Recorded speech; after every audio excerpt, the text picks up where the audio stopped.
Well guys, तो मैं हूं रॉकी और आप देख रहे हैं इलीट एफएन मीडिया। और गाइज, इस वीडियो के अंदर हम एईडब्ल्यू के बहुत से मेजर अपडेट पर बात करेंगे। कोल के पॉसिबली इंजर्ड होने के बाद अब एईडब्ल्यू के बेस्ट स्टेज से एडम कोल के इंजरी को लेकर बहुत ही बड़ी अपडेट आ रही है। तो गाइज, वहीं आरओएच रेसलिंग के अगले बड़े pay per view death Before dishonour के मैच कार्ड को लेकर मेरे पास आपके लिए बहुत ही बड़ी अपडेट है। और गाइज, एईडब्ल्यू के टीएनटी टाइटल के वैल्यू के ड्रॉप होने को लेकर एईडब्ल्यू के फॉर्मर चैंपियन मीरो एंग्री हो चुके गए। तो गाइज, वहीं एईडब्ल्यू वुमेन चैंपियन थंडर रोजा के अगले चैलेंजर और टाइटल डिफेंस को लेकर रेसलिंग ऑब्जर्वर डेव मेल्जर ने काफी बड़ा खुलासा कर दिया है। और गाइज, फॉरबिडन डोर पर ब्रायन और जैक सेवरे जूनियर के मैच के कैंसिल होने के बाद अब इन दोनों के मैच के फ्यूचर प्लान को लेकर मेरे पास आपके लिए बहुत ही बड़ा स्पॉइलर है। तो गाइज, अगर आपको ये सभी मेजर अपडेट जानने के तो गाइज वीडियो को एंड तक जरूर देखना। और गाइज, जिन लोगों ने अब तक वीडियो को लाइक नहीं किया है गाइज, वीडियो को लाइक कर देना। बट गाइज, चलिए अब बिना किसी देरी के शुरू करते हैं इस वीडियो को। और गाइज, सबसे पहले बात करते हैं एडम कोल के इंजरी की। वेल गाइज, बात करें यहाँ पर एडम कोल के इंजरी की तो गाइज, जैसा कि आप सभी को याद होगा, फॉरबिडन डोर पर जिस तरीके से IWGP वर्ल्ड टाइटल मैच खत्म हुआ था उस चीज को देखकर फैंस काफी ज्यादा शॉक थे। क्योंकि गाइज, यहाँ पर मैच के एंडिंग के ऊपर ओकाडा के एडम कोल पर रिंग मेकर हिट करने के ना बाद भी जे वाइट ने एडम कोल को पिन करके उस टाइटल को रिटेन किया था। और गाइज, यहाँ पर एडम कोल के इस तरीके से मैच को हारने के बाद एडम कोल के इंजरी को लेकर काफी सारी रूमर चल रही है। और गाइज, यहाँ पर मल्टीपल सोर्सेज का मानना है कि एडम कोल उस मैच में इंजर्ड हो चुके हैं। बट गाइज, यहीं अब एईडब्ल्यू के बैक स्टेज से एडम कोल के इंजरी को लेकर बहुत ही बड़ी अपडेट आ रही है। जहां पर एईडब्ल्यू के बैक स्टेज पर यह बताया जा रहा है कि एडम कोल के फॉरबिडन डोर पर बैक स्टेज जाने के बाद एडम कोल के एईडब्ल्यू के डॉक्टर्स ने चेक किया है। और गाइज, एईडब्ल्यू के डॉक्टर्स के चेक करने के बाद एडम कोल के इंजरी को कंफर्म किया गया है। बट गाइज, यहाँ पर एडम कोल ने पर्सनली ये कहा है कि एडम कोल पूरी तरह से ठीक है। और गाइज, पॉसिबली एडम कोल की ये इंजरी कोई सीरियस इंजरी ना हो के बल्कि माइनर इंजरी होने वाली है। बट गाइज, यहाँ पर ये चीज तो कंफर्म हो चुकी है कि एडम कोल भी अब एईडब्ल्यू के इंजरी लिस्ट में जुड़ चुके हैं। और guys, CM Punk, Kenny Omega, Brian डेनियल्सन के बाद अब एडम कोल भी एईडब्ल्यू के अंदर हमें पॉसिबली देखने को नहीं मिलेंगे।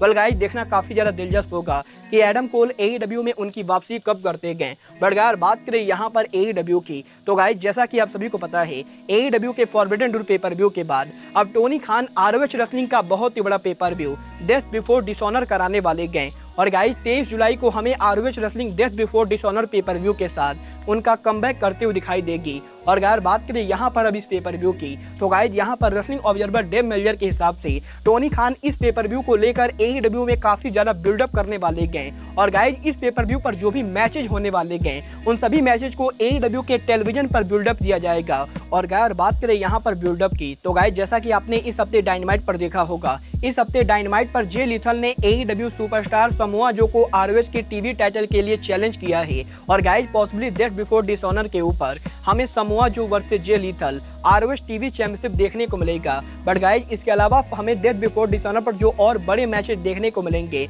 वो मैचेज आरओएच का world championship Jonathan Gresham versus Brian Cage होने वाला है। और गाइज, आरओएच का women championship Mercedes Martinez versus Serena Deeb होने वाला है। और गाइज, इसके अलावा आरओएच के Death Before Dishonor pay per view के ऊपर हमें Daniel Garcia versus Wheeler Yuta ROH का प्योर चैंपियनशिप भी देखने को मिलेगा। और guys, wrestling observer Dave Meltzer के हिसाब से इन चारों मैचेस को एईडब्ल्यू के टेलीविजन पर बुक किया जाएगा। और गाइज, आने वाले डायनामाइट शो के ऊपर एईडब्ल्यू उनके कंपनीज के स्टोरी लाइन के साथ साथ आरओएच के स्टोरी लाइन को भी बिल्ड करने वाली है। वेल गाइज, मैं टोनी खान के इस डिसीजन से पूरी तरह से एग्री करता हूं। और गाइज, मुझे भी पर्सनली लगता है कि एईडब्ल्यू का आरओएच के स्टोरी लाइंस को टेलीविजन पर बुक करना आरओएच कंपनी को काफी बड़ा बेनिफिट देने वाला है। बट गाइज, और बात करें यहाँ पर एईडब्ल्यू की तो गाइज, इस हफ्ते एईडब्ल्यू के फॉर्मर टीएनटी चैंपियन मीरो ने एईडब्ल्यू के टीएनटी चैंपियन को लेकर उनका गुस्सा दिखाया है। जहां पर मीरो के इंटरव्यू के अंदर मीरो ने टीएनटी टाइटल के डिसरिस्पेक्टफुल होने को लेकर बात की गई।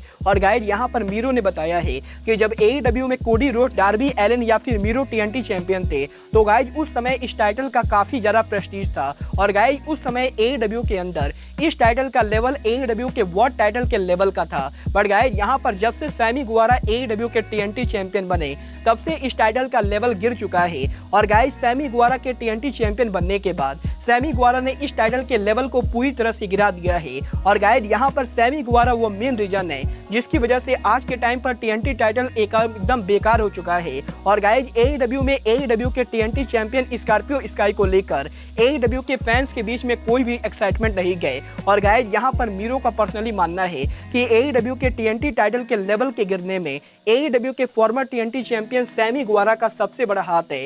वेल गाइज आप लोग मीरो से एग्री करते हैं या नहीं, आप लोग मुझे कमेंट करके बताइए। बट गाइज चलिए फिलहाल आगे बढ़ते हैं और बात करते हैं AEW की current women world champion thunder रोजा की। वल्गार बात करें यहाँ पर थंडर रोजा की तो गाइज इस हफ्ते रेसलिंग ऑब्जर्वर डेव मेल्जर के लेटेस्ट रिपोर्ट के अंदर डेव मेल्जर ने थंडर रोजा के AEW वुमेन चैंपियनशिप और फ्यूचर प्लान को लेकर बात की गई, जहां पर मेल्जर के लेटेस्ट रिपोर्ट के हिसाब से थंडर रोजा उनके AEW का TNT टाइटल जापान में जाकर डिफेंड करने वाली गए। और गाइज अगर आप लोग को नहीं पता है तो गाइज मैं आपको बता दूं, थंडर रोजा जुलाई महीने के अंदर जापान की one of the biggest women wrestling company TJPW पर डेब्यू करके मियो यामाशिता को फेस करेंगी। और गाइज इन दोनों के जापान में इस बड़े मैच के बाद ये दोनों हमें अमेरिका में AEW के टीवी के ऊपर भी रेसल करते हुए दिखाई देंगी।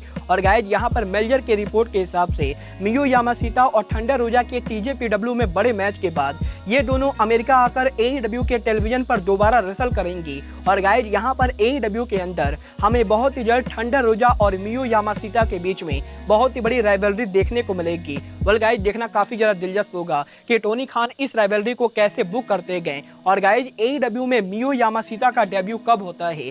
बट गाइज बात करें यहाँ पर AEW की तो गाइज जैसा कि आप सभी को याद होगा AEW originally Forbidden Door pay per view के ऊपर Bryan Danielson versus Jack Sabre Junior का ड्रीम मैच कराने वाली थी। बट गाइज यहाँ पर ब्रायन के इंजर्ड होने की वजह से हमें फॉरबिडन डोर पर क्लॉडियो कोस्टांगली और जैक सेब्रे जूनियर का मैच देखने को मिला, जहां पर मैच के एंडिंग पर क्लॉडियो कोस्टांगली जैक सेब्रे जूनियर को हरा के उस मैच को जीत गए थे। बट गाइज यहीं उस मैच के खत्म होने के बाद अब जैक सेब्रे जूनियर ने ब्रायन के साथ उनके मैच को लेकर बात कर दी है, जहां पर जैक सेब्रे जूनियर ने ये कहा है कि फॉरबिडन डोर पर क्लॉडियो कोस्टांगली और जैक सेब्रे जूनियर का वो मैच कहीं से भी टेक्निकल मैच नहीं था। और गाइज क्योंकि वो मैच टेक्निकल मैच नहीं था तो गाइज इसीलिए जैक सेब्रे जूनियर का क्लॉडियो कोस्टांगली से हारना जैक सेब्रे जूनियर को बिल्कुल भी बुरा नहीं लग रहा है। बट गाइज जहां तक बात रही ब्रायन और जैक सेब्रे जूनियर के मैच की तो गाइज यहां पर जैक सेब्रे जूनियर ने ये कंफर्म किया है कि वो अब भी ब्रायन डेनियल्सन से लड़ना चाहते गए। बट गाइज अब वो इस मैच को अमेरिका में ना लड़के बल्कि यूके या जापान में लड़ना चाहते गए।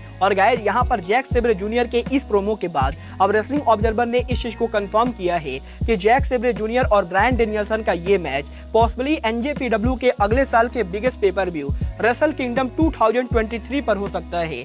और गाइज पॉसिबली रेसल किंगडम 30 के ऊपर हमें जैक सेब्रे जूनियर और ब्रायन डेनियल्सन टोक्यो डोम को मेन इवेंट करते हुए दिख सकते गए। बट गाइज इसके अलावा इस चीज के भी तगड़े चांसेस हैं कि AEW के यूके में डेब्यू शो के ऊपर पॉसिबली जैक सेब्रे जूनियर और ब्रायन डेनियल्सन फेस ऑफ करे, क्योंकि गाइज यहाँ पर AEW बहुत ही जल्द यूके में उनका डेब्यू करने वाली गए। और गाइज पॉसिबली यूके में AEW के डेब्यू शो के ऊपर यूके के home town hero Zack Sabre Junior Bryan Danielson को उनके होम टाउन कंट्री में फेस करेंगे। और गाइज यहाँ पर मेल्जर के रिपोर्ट के हिसाब से हमें बहुत ही जल्द Bryan Danielson versus Jack Sabre Junior Tokyo Dome या फिर यूके में देखने को मिलेगा। वेल गाइज आपको क्या लगता है AEW को Bryan Danielson versus Jack Sabre Junior Wrestle Kingdom in Tokyo Dome में कराना चाहिए या फिर AEW के यूके पेपर व्यू के ऊपर? आप लोग मुझे कमेंट करके बताइए। बट गाइज अब आज के इस वीडियो में बस इतना ही। मैं मिलता हूँ आपसे अपने अगले वीडियो में। बट गाइज तब तक के लिए goodbye, good night and bang.